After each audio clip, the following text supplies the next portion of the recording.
And we're live. Good evening, Shifties. Welcome back. I'm your host. This is Shift the Journey. My name is Tito Amogus. This is my passion project, my brainchild, whatever you want to call it. I love talking to people about their career journeys because one of the reasons why is because I know that there are people out there thinking about making some type of shift, some kind of change, some kind of transition in their career, and maybe they don't know where to start. Maybe they don't know anybody who's done it. And so I just want to get people's stories out there. And people love to tell their stories. So I'm all ears. Can't see my ears right now, but I definitely am all ears. So on today's show, we have Eric Soden. He is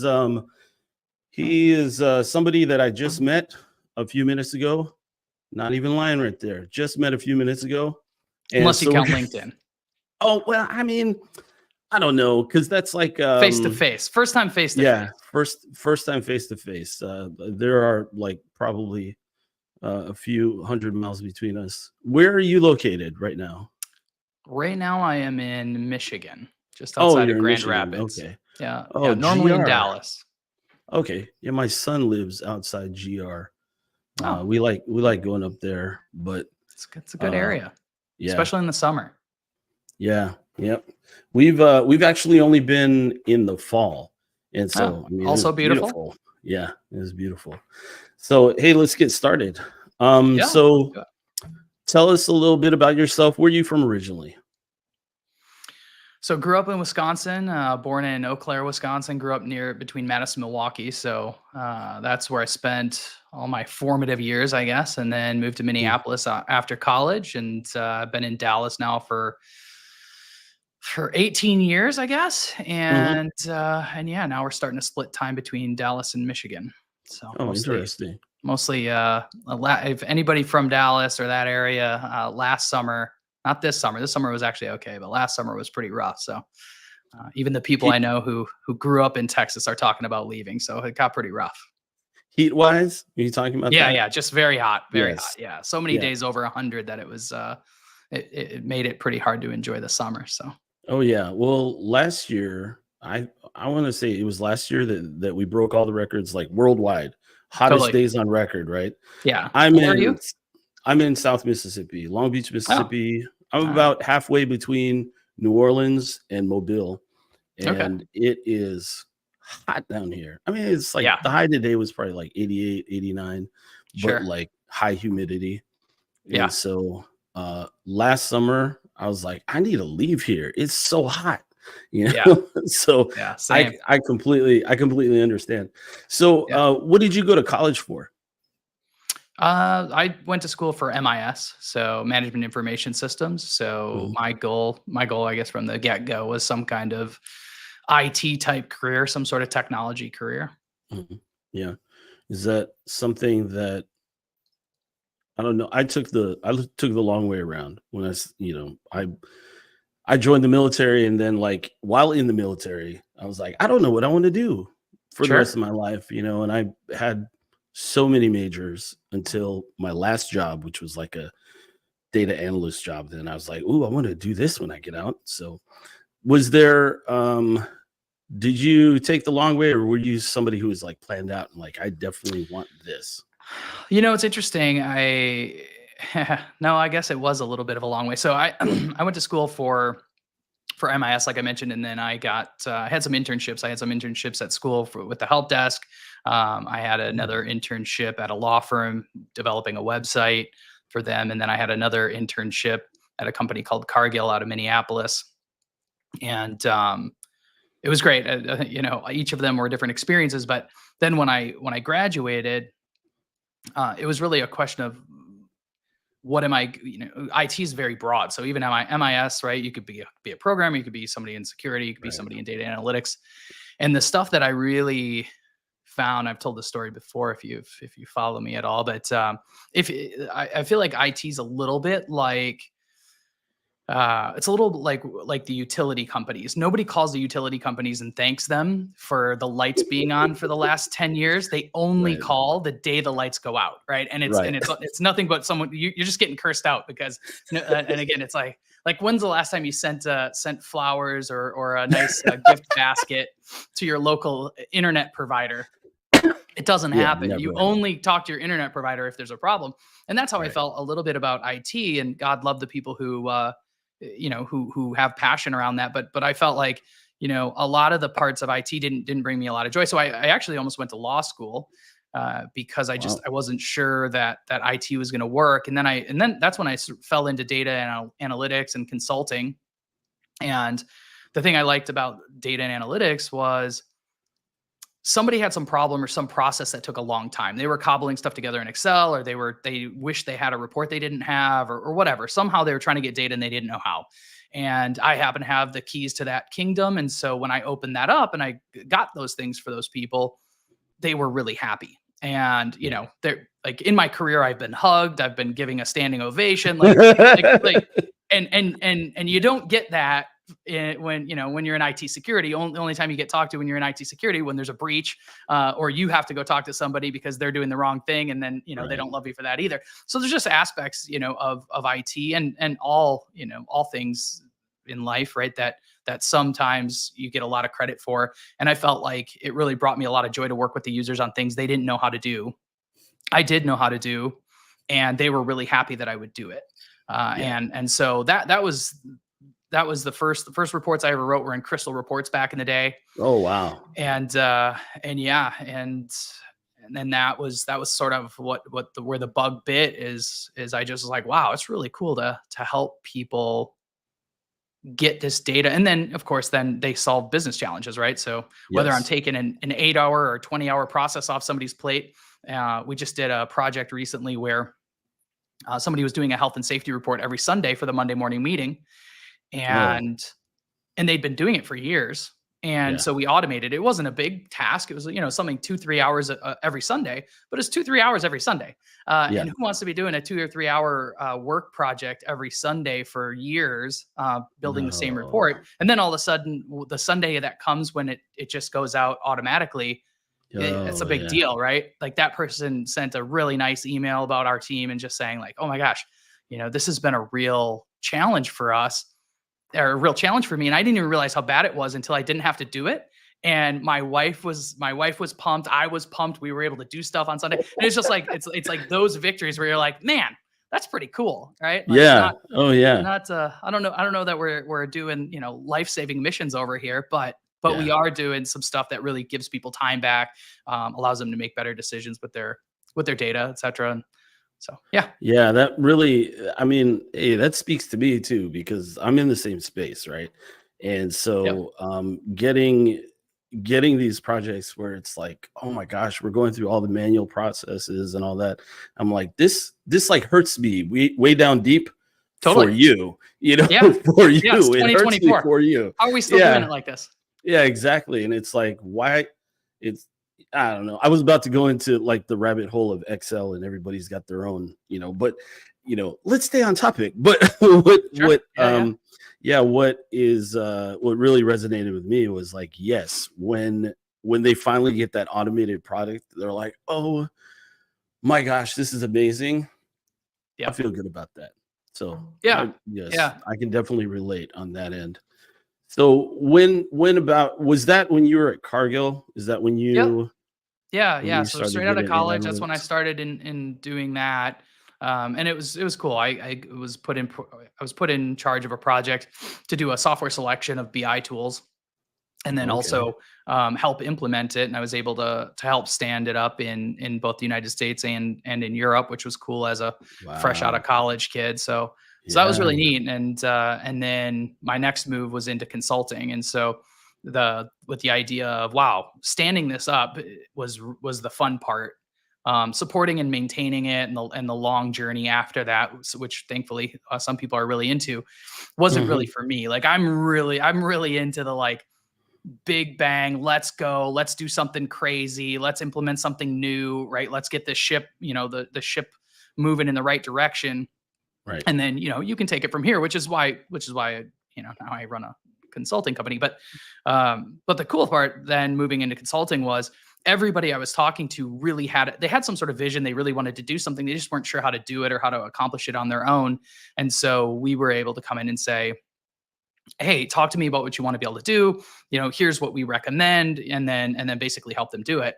And so it was a lot of initial vision to implementation, and that was, I really enjoyed that. So that was my next move, was into consulting. So for the people who are like thinking about, maybe they're at a crossroads thinking about, oh, maybe I should stay in my industry, or maybe I should try to make a move into consulting. I know my story. I know why I did it.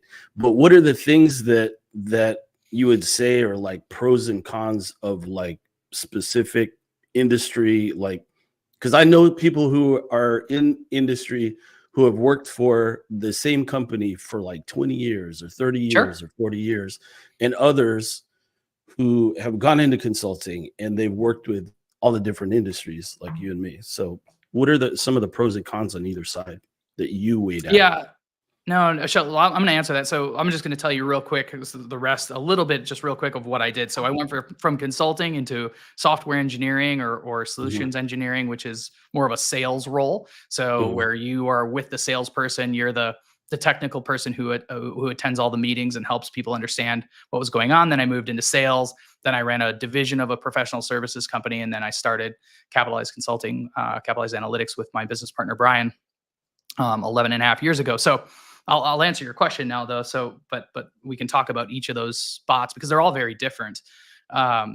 Consulting's really cool if you love change, if mhm. you love new things happening all the time, if you like to get stuff up and moving, but know that you will be moving on, and you don't want to own it forever. You don't want to see it fully come, through its full life cycle, because you're there in the beginning to help set it up, but you're not necessarily there for the long-term support.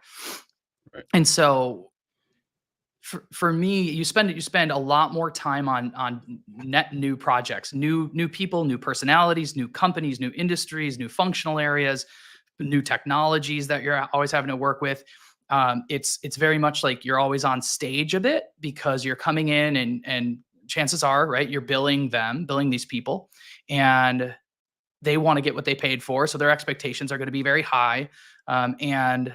And so the question is like, do you thrive in that environment? Is that exciting, or is that sound terrible? And I tell people all the time, like, for some people consulting is the only option, and for some people it is the never option, like the worst possible option, because Right. Right. it's constant change and upheaval. But at the same time, you're always seeing something new. You're always seeing something different. You're always meeting new people. You're always learning new things. Um, so anyway, I guess those are and that's not to say, by the way, if you spend 20 years at a humongous company and you move all over that company and you're constantly doing projects internally, that you're not always learning and that things aren't dynamic. I think it's a different expectations when you wear the same badge as the person that's asking you something, and when you push back on them and you're both wearing the same company badge. There's usually a little more grace there, because you're internal. Now, on the flip side, I have an example. I remember I was in my early 20s, and I went into a very, very large company, Fortune 500 company, Mhm. and I did an assessment on their, in this case, at this point, it was business objects enterprise environment, and I gave them all my recommendations as to how I would change this, which was pretty substantial. And all the like key stakeholders were in the room, and they were like, "Oh, this is great. This is fantastic. Thank you so much. Like, we really appreciate you coming in and doing all this evaluation and things. We want to start implementing all this immediately, blah, blah, blah." And they left. And the person who ran their business objects enterprise environment looked at me and like really looked distraught. And I was like, well, hey, what's going on? And this person was like key to me knowing all the stuff I knew. And they're Yeah. like, I'm like, what's going on? And they're like, I've been telling them this same exact thing for 2 years. And so that's another thing that's interesting about being internal versus external is sometimes you're given credence because you're external, whether or not you deserve it. And also sometimes your feet are being put to the fire and you're being tested when maybe that's not warranted either. So I don't know. It's interesting, but I do think it's a little bit faster pace, again, on average. And it does change a lot more because you're being ripped around the country too, right? You might be working with somebody in, on the East Coast, then the West Coast, then Central, and Capitalize. It might be working with somebody even internationally or somebody in Canada. And so there's a little bit of that too. I think you get to see. And again, there are plenty of multinational organizations. Like I just said, I was in the United States and I implemented in Europe as well. So it's not like you can't get some of that same exposure, but anyway. Yeah. Well, I think that's a good list of, pros and cons. And I think depending on the person, the pros could be cons and the cons could be pros. Absolutely. Yeah. Some people love it. And the other thing is, usually in consulting, your pay might be a little bit better, but your benefits and your work-life balance might not be as good. So that's the other piece of the puzzle. Again, depending upon what firm. And I think there's also a difference between massive organizations. Like I've worked at Cargill and IBM, and I've also, which are, multiple 100,000 people firms. And I've also worked for, 10 and 20 person firms. And that's also very different is the size of the organization can be very, very different as far as like what the style of life is. Yeah. So going back to your career progression, you were talking about how you were doing like solutions engineering or sales engineering, depending how people put that. And then like into the sales part, and then you founded Capitalize or co-founded Capitalize. What was your like thought process as like going into solutions engineering and then going into sales? Were you already thinking, I'm going to start my own thing, but I have to learn these different things, these different aspects of the I wish it was that clear. Really? No. I've been working and I had my own business cards fixing computers in my hometown when I was very young and mowed people's lawns and everything else. So I've always been pretty able to take risks, pretty open to going out on my own. But I think the biggest dilemma to go out on your own is how could you possibly afford to do that? Because if you're making a salary at a good company and you decide to, go out on your own, unless you have some way to make money or you just have a lot of money in the bank or something, I don't know how you could possibly do it. And even if you had your own money that you banked up, let's say you set aside $50,000, you don't have a lot of runway before you're going to burn through that. And then what? So anyway, I think the biggest dilemma for me was how could I find a way that it would be possible, which we can talk about. But I moved into sales engineering. Honestly, before I moved into consulting, that was where I really wanted to go. I loved talking to people and getting people really excited about how this stuff could change their world. And being the technical person, it honestly, this has changed drastically over the years, but as a youngster, I didn't think very highly of sales like that. Like for some reason, the sleazy salesperson type of thing, it was sort of in my like mental state as a youngster. And now I have the utmost respect. We can talk about that as well. That's one of the hardest jobs on earth, but I love being the technical person. And when I did that software selection at Cargill, one of the things I was able to do was work with a team, an AE, an account executive salesperson, and an SE or solutions engineer, sales engineer, on that software selection. And I thought that what that sales engineer was doing was the coolest thing ever, because they would swoop in, they would do some like proving that the technology would work. They talk about it high level. They draw some stuff on the whiteboard. Basically, they would present like how this technology could fit into the landscape and why you should be so excited about it. And I was like, wow, this is really cool. Like this person in my mind is going to make or break this sales cycle, because if they blow this presentation or they blow this whiteboarding session, it's going to be pretty hard to pull this thing back together. And so, I thought, wow, what a cool thing job to just be able to run around and like talk to all these different companies about the art of the possible. And so that was what drew me there. And I did my stint in consulting mostly because if you ever try to get a job as a sales engineer, a lot, especially at the time when I was doing it, the prerequisite was 5 years of sales engineering experience. I was like, well, I don't, how do you ever get into this thing if you don't, if the minimum requirement is 5 years? And so anyway, so I went into consulting, ended up, just to close this out, I guess, ended up getting a call from a friend who actually was a consultant at Cargill and said, hey, do you still want to do sales engineering? And I was like, absolutely. And he's like, hey, I've got a friend that I went to college with who is a sales engineering manager. Shout out Dave Taylor. And he is looking for somebody. Would you be interested in chatting with him? And so, yeah, I said, absolutely. Got on the phone, 7 interviews later or whatever, meeting half the world of Cognos at the time. Cognos. I ended up landing the job on that team. So ended up being a sales engineer, did that for 4.5 years. And I loved it. I'd be hard pressed to say, like, as an individual contributor, my favorite job ever had to have been sales engineer. I can't think of a job I like better than that. Yeah, my first excuse me, my first experience with a sales engineer was my first civilian job. I was at Health Trust in Nashville, and 2 guys from Alteryx came in. The sales guy was Randy Clem, and and the sales engineer was, I can't remember his last name, but you probably know Roger. Oh, yep, absolutely. Yeah. Yeah. And so these guys came in and I was like, wow. And I was like, oh my gosh. And so first day on the job, first day on my very first civilian job. Really? Yes. And my boss was like, hey, I know you don't have a laptop yet, but one of the vendors is here. So go have some training. I thought I was going to be fired on my first day because I didn't have a laptop and I was falling asleep. I was like standing up in the back. Oh my gosh, that's funny. 8 hours standing in the back. Yeah, it was awesome. Oof, so that's rough. But yeah, I'm an extrovert too, and I love, just talking to people and helping people get what, find the way, or like show them the way, like, hey, this thing is gonna revolutionize your job life. I'm telling you. And so I definitely resonate with that. And so then, especially if it's true, it's interesting. For me, I've always had this really, I think it's good in the end. I think like the truth is it's really good, but I have never had interest, or I don't even think I have the ability to do it if I don't actually believe it.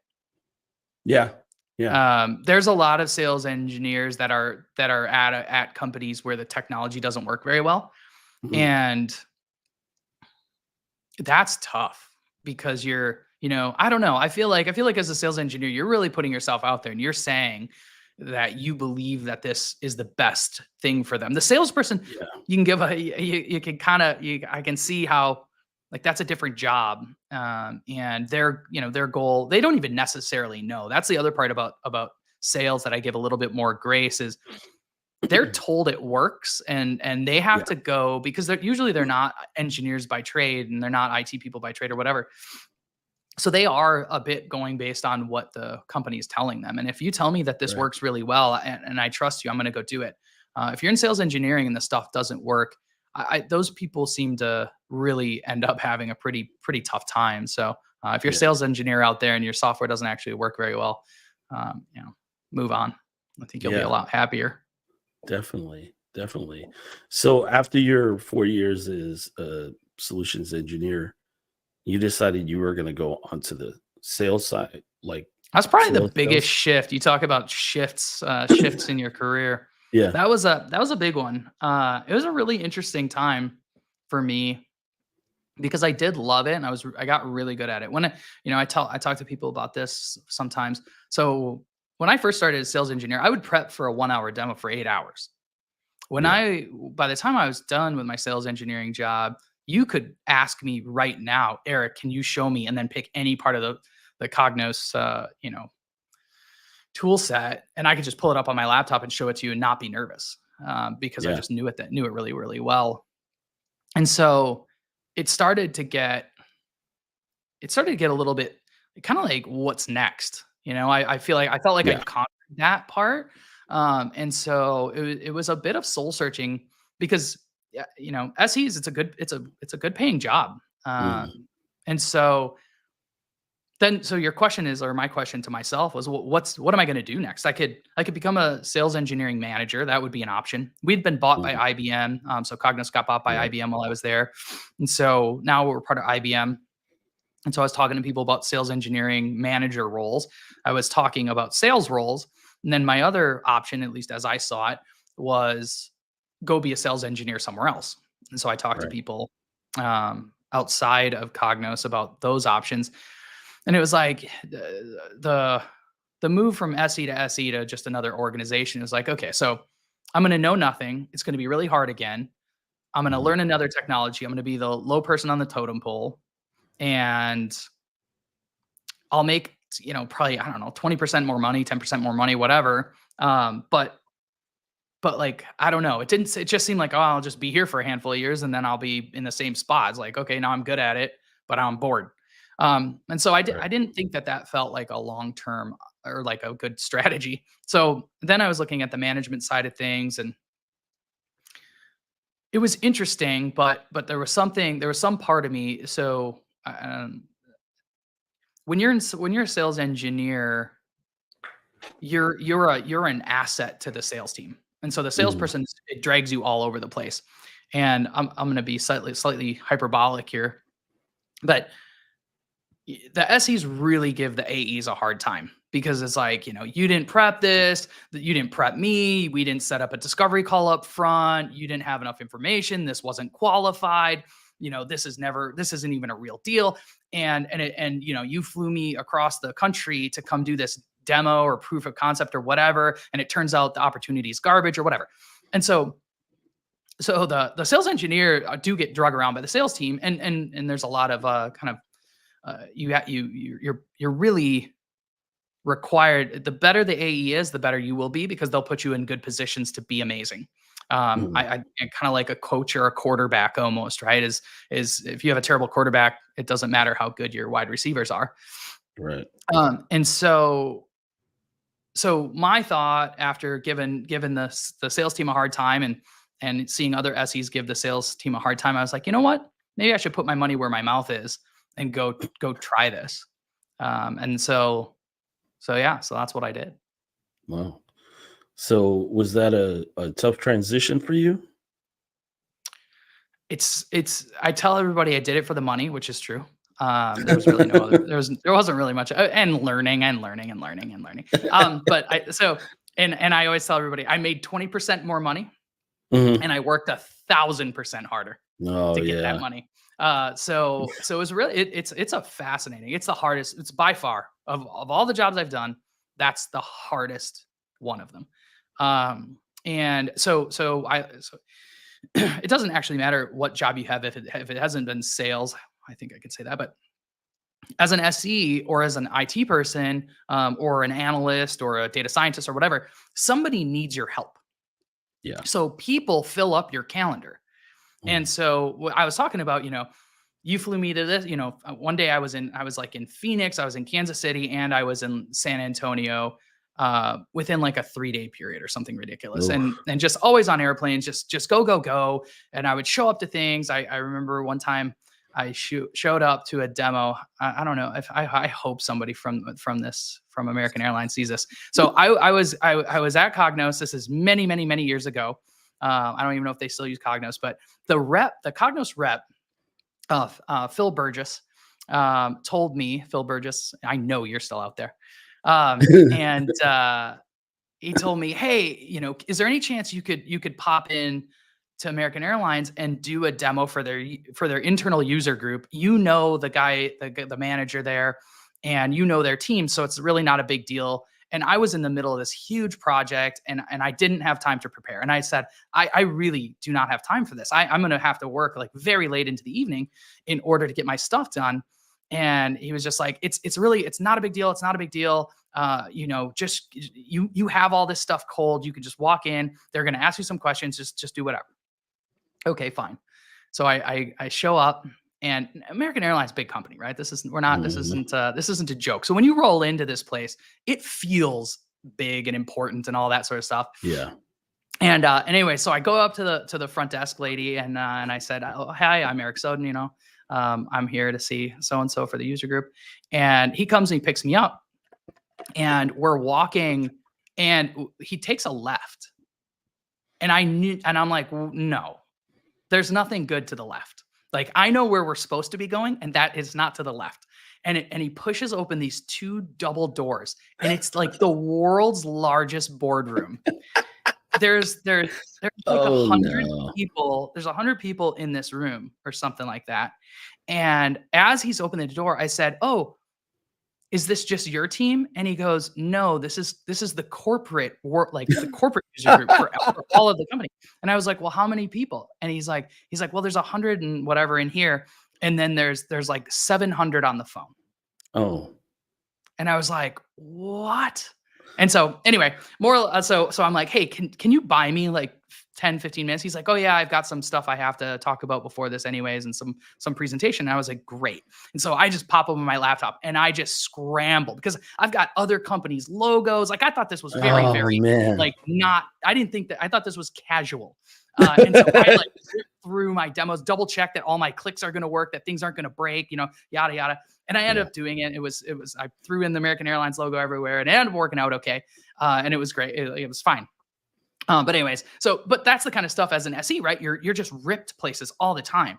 And it's like, whatever the fire of the day is, end of the quarter, it's like, you got to be everywhere all the time. If you say one word wrong, there's some salesperson going to report you to their manager, or whatever.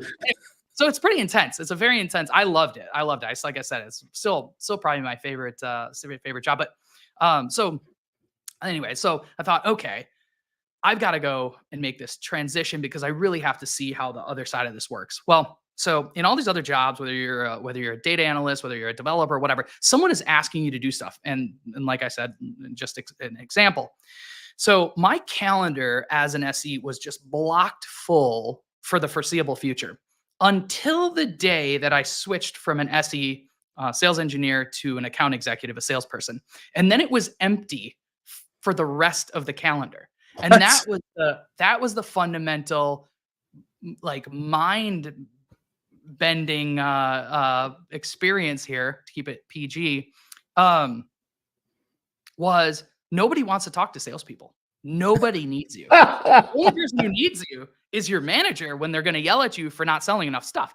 And so it was like, oh wow, right? So again, my calendar full. Everybody wants to talk to me because I'm the smart one, right? I'm the smart kid. And the salespeople are dragging me all around. Well, when the salespeople don't have access to me anymore, and I'm my own salesperson, it's my job to fill the calendar. And no one will ever call me unless maybe they know who I am and they've got a problem or whatever. So that was the crazy part. And then it's like, holy cow, you want to talk? The reason they call it demand generation or business development is it doesn't exist. Your calendar is empty. You just need to start calling people and emailing people and going places and try to figure out how the hell to fill it up. And then not only fill it up, but it has to be filled up with quality, right? So just because someone takes a meeting, and I found this out very early in my sales career, sometimes people will meet you to be nice, but they have no interest in actually doing business with you, or they don't perceive a need. And so you can really burn a ton of time, emails, phone calls, meetings, flying all over the place. And in the end, not have a heck of a lot to show for it. So yeah, it was a major transition. I recommend anybody who's interested in trying it, take a deep breath. It's going to be intense. Give it a go. And I don't think you can ever truly understand that role without having done it. And I think that salespeople get a pretty bad rap. People don't necessarily think the most highly of them if they don't understand it. And then when you get into it, when you see the best salespeople and they really do have people's best interests at hearts, they have good solutions, they do want the best for you. And what they're trying to figure out is if they can help you, not jam their stuff down your throat. They're your best advocates. And I will tell you, coming from like as an SE, the person who could yell the loudest was not my manager or my manager's manager. It was the sales team. If they needed something and because a client needed something, they got it. American Airlines got me to go with no sleep to present to this thing only because the account executive said that it was really important. Yeah. Now he could have prepped me better for sure. But so anyway, all that to Oh, say, no. like, I think that the account executive role is incredibly difficult. It's misunderstood, I think, and in some cases not respected as much as it should be. But if you ever think it's easy, I would highly recommend you go give it a go. Yeah. Walk a mile in their That's it. shoes, right? That's it. And none of it's Yeah. easy. I hear salespeople complaining about SEs or support people or whatever else, and every single person that's part of the overall ecosystem, it has a very important role to play. So it's not to say that just because a sales jobs like can be, in my opinion, like harder and more stressful, it doesn't mean it's more important. It's incredibly Mhm. important. But if the product doesn't work, you can sell it and then it falls apart. If the product is amazing but you have nobody to deliver it or nobody to implement it, then the salesperson's going to fail and the company's going to fail. So if the support is abysmal, right? If leadership's abysmal, there's so many people that are required to be doing the right thing. Things need to be firing on all cylinders. Right. People need to be doing stuff for the right reason. And not have internal drama and politics and bureaucracy. And if that all happens and everybody's in it for the right reasons, it's everybody should win, including the client. Yeah. Yeah. So how long were you in that role before you decided, you know what? I'm gonna found a consulting firm. Yeah. So I was in sales. I can't remember. I must have been in sales for a year. Yeah, about a year. So I did the full year. And one of the things that was fun was a couple of the people. So after we got bought by IBM, a lot of people, Cognos got bought by IBM. A lot of people moved on. To comp plans changed, corporate culture changed, all that sort of stuff. And so people moved to different places. And a couple folks that I knew had started a small consulting firm. And through when I was an SE and an AE, I was working with them to help their client or to have them help my clients, really. So professional services firm obviously is going to help after something gets sold. And if I need a renewal to happen, then I need to make sure that the client's happy with whatever it is I sold them, especially if I want them to buy more of something.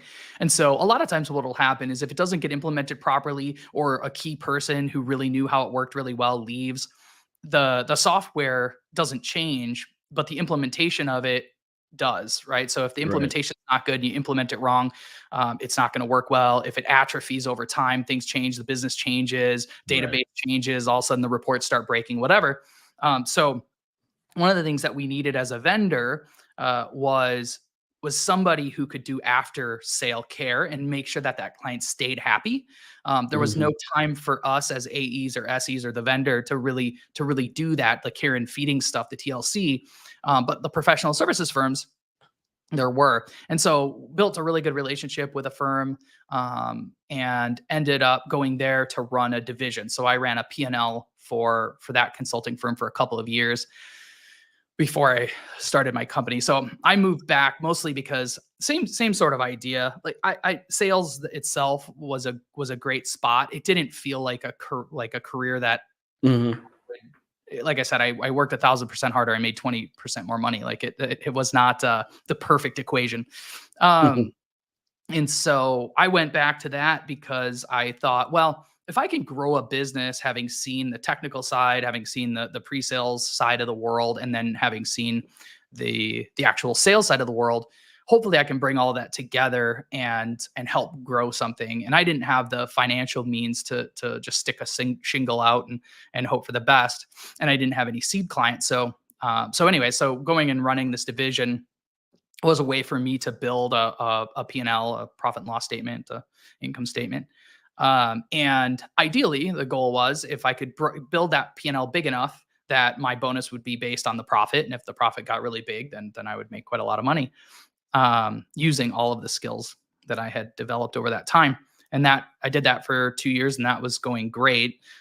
When suddenly thrust into my lap was an opportunity to start my own company. And I had to decide whether or not that was a risk I was willing to take, which it was. What were the pros and cons going into it? Which part? Starting your own company. Um, boy, uh, again, I think it's something that I've always wanted to do. I'm certainly a risk taker by nature. It's not a, and I also not very good at taking orders. And I'd also seen a lot of cultures that I didn't love certain things about different places. And I thought, if I could build it myself, I'd build it differently. If I could set things up myself, I'd set them up differently, comp plans and just like internal things and whatever. And so that was part of it. And then, the hope and the glimmer in the eye that, oh man, what if we could grow this firm up and build this thing big? And so I think those were the goals. Was, man, really, I could take something on my own, make it my own, with Brian, obviously. Luckily, he and I get along incredibly well. And so we had Brian's background's more accounting and accounting ERP implementation, specifically oil and gas. Mine's more business intelligence, data analytics. And obviously in accounting, there's a ton of data. In oil and gas, there's a ton of data. And so with his ERP implementation stuff, there was a lot of data and a lot of reports that needed to be generated. And so what we basically did is came together and started a second company, Capitalized Analytics, or Capitalized Data Analytics, technically is the LLC name. But and so what the idea was is that we would take and go and make a run at analytics as a whole, not necessarily just for oil and gas.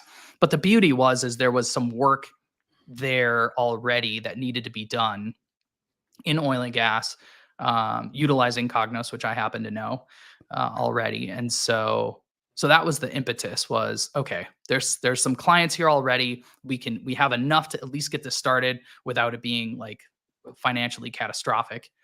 And that gave us the ability to at least give it a shot somewhat safely. Yeah. And that was 11 years ago. Yeah, man. Coming up on 12, I guess. Coming up on 12. It'll be 12 in October. Well, I'd say that was pretty good risk then, huh? Yeah, it worked out. We grew it from 5 to, I don't know, 135, 140 right now. And it's been an incredible 12 years. That's for sure. That's nice. So usually after people talk about like their career journeys, I like to ask them just a few questions, maybe a couple questions. So not like, doesn't have to be anything to do with like your job or anything like that, but what is something that you're passionate about or something that's unique that you're involved in? Work or not work, doesn't matter. Yeah, interesting. I can answer this a few ways. I think in general, like new experiences and learning and always being open to try new things and have new experiences has been something that's just been a key piece of my life. And so that specific examples, obviously like this whole entrepreneurship and everything else, and constantly reading and things like that. But when I was in college, got really into skydiving and ended up, so I've been skydiving since I turned 18. And so, about 4,000 jumps and quite a lot of competitive skydiving under my belt. So that was one big, it still is part of my life. And then got really lucky. Never did not grow up with money. Grew up, blue collar, which is fantastic. Was not something where I was ever around sailing, but I had a friend who was doing the sailing trip, and I had never been on a sailboat before at all. And he says, "Hey, would you want to go on this sailing trip?" And it's a trip in the British Virgin Islands. I was like, "Yeah, let's go." How much? I said yes. I should have asked how much it was first. And he's like, "Okay, yeah. So we're gonna split cabins. So blah, blah, blah." And he told me the price. And I remember thinking like, there's no way it's this inexpensive. And that's not to say it's like super cheap, but I want to say it was like $1,500 for 7 days or something like that. Cause we were splitting the boat 8 ways. And I was like, $1,500 for 7 days. That's great. Let's do that. Yeah. That sounds super fun. And so we went on this trip and it was awesome. I learned about sailing. I learned about boats. I learned about boat systems and all sorts of stuff. And so from then on, like that was sort of the bug, the sailing bug bit me. And so I always tell everybody it's a little bit like renting an RV. You rent it and then it's yours for the week and you go drive around or sail around. And then you bring it back and you give it to them. So that was that's like a big passion. I love that. It feels very freeing to hop on a sailboat and, go a couple 100 miles over a week. There has to be a reason why Christopher Cross wrote a song about it. That's right. I'm like showing my age a little bit there, but that's funny. Yeah. Oh man. Well, and if you get into it and you're ever going on a trip, you'll find out that everybody downloads every song that's ever talked about sailing ever. Every Jimmy Buffett song, every Kenny Chesney song. Yeah. You should listen to the Yacht Rock playlist. I love Yacht Rock. I don't know if you listen to it, but it's like 70s, 80s. It's pretty sappy. So it's pretty easy listening. pretty much. I mean, you'll hear the stuff and go, oh yeah, definitely. Yeah, no, for sure. So when's the last time you jumped out of an airplane? It's been a couple of years now. It was funny. Last jumping I did was actually for a competition, and I hadn't been jumping very much, but somebody had asked me if I'd do this competition with them, and we ended up winning it. So that was kind of fun. Man, how do you? What kind of things do you have to do in a competition to win? I mean, I don't even. Boy. I didn't. It's like this is a whole different podcast. Yeah. I always tell everybody it's a lot like real skiing. Quick. It's a lot like skiing or snowboarding. There are different disciplines. The discipline that I did the most was 4 people would get out of an airplane, do a set of formations that you already knew what they were going to be. So you'd read the formations ahead of time. You'd get out. You'd have 35 seconds, and a video person would follow you and film it. And then the judges would look at the video and determine how many of those formations you did correctly. Everybody would do those same formations, and then over the course of 10 jumps, at the end of the 10 jumps, you'd count up all the points from the 10 jumps, and then you got first, second, third, etc. Oh my gosh. Yeah, that's like a whole different world. I don't know anything about that. I used to fix airplanes. When I was in the Air Force, the majority of my time in the Air Force, I spent working on radios and navigation systems, doing electronics. That's awesome. But I never thought, you know what? I want to jump out of this airplane. Yeah, I used to tell people, wait until you see the airplanes, the skydiving airplanes. They're meant to get out of. You're not meant to land in them. No, I'm just kidding. It was more of a skydiving joke. Every time someone would say, why would you jump out of a perfectly good airplane? We'd always say, clearly you've not seen our airplanes. That's funny. Well, listen, it was great having you on here, hearing your story about your journey, your career journey. And it's so interesting, all the different ways you went before you finally founded your own company. I can say that I've never been one of the people who was like, you know what, I want to try sales. I've worked with some sales folks, and wow, God bless them. That is not my thing. So that's pretty amazing that you took that turn and then, moved on to something else. The beauty of it is it's unlimited earning potential for the most part, right? So the more you sell, the more you make. And that's what draws, the people who get drawn to it. And certainly that. There's nobody who's going to tell you how much you're going to make this year. You're going to go out and find the money, right? So that's I think that's a lot of the reasons why, but which is very similar, I guess, to starting your own company. A lot of risk, because if you don't go find the money, you don't make any money, or not very much. And same thing if you start your own company. But yeah, I think every aspect, every part of it has helped me be successful with this. And when you look at Capitalize, once it started, right, it starts with very few people, and it goes from 5 to 10, 10 to 20, 20 to 40, 40 to 80, 80 to hopefully by the end of the year, 160 or whatever. And each one of those shifts has almost been as big and as interesting and sort of as much soul searching and dodging and weaving and strategizing as the journey before it started. Yeah, man, that's nuts. So real quick before we go, but when we go, I don't want you to just hang up. Peace out. I'm going to talk to you in the studio after we end the stream. But last thing I wanted to ask you was, from an entrepreneurial mindset, I have such a hard time saying that word. entrepreneurial Sure. mindset. Yeah. What is one piece of advice that you'd give to somebody who's thinking about starting their own business? Know where revenue is going to come from. Know how you're going to acquire revenue. You can be the smartest person, you can have the best product, you can have the best ideas, you can have all of that.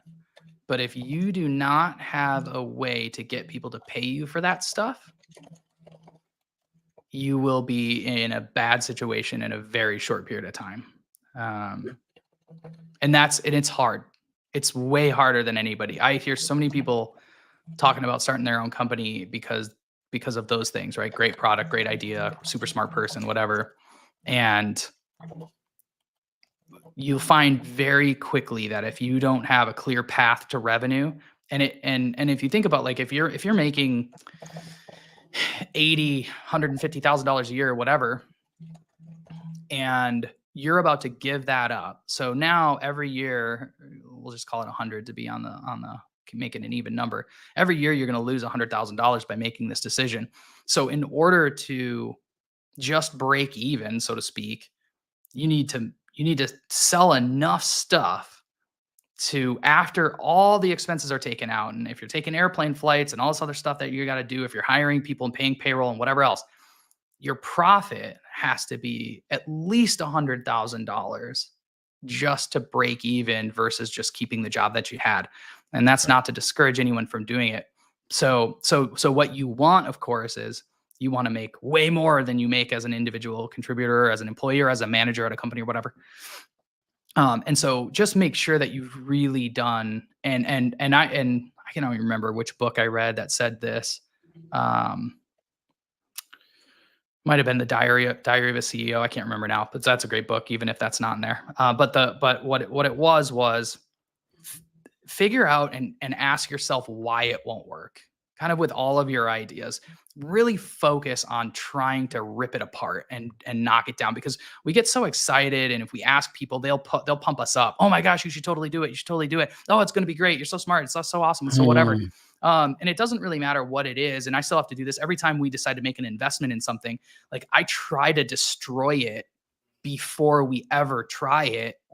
And I'm being, again, slightly hyperbolic here, but because I would rather try to poke holes in it early and then ideally shore up those issues and still do it. But now that I've said, why will it fail?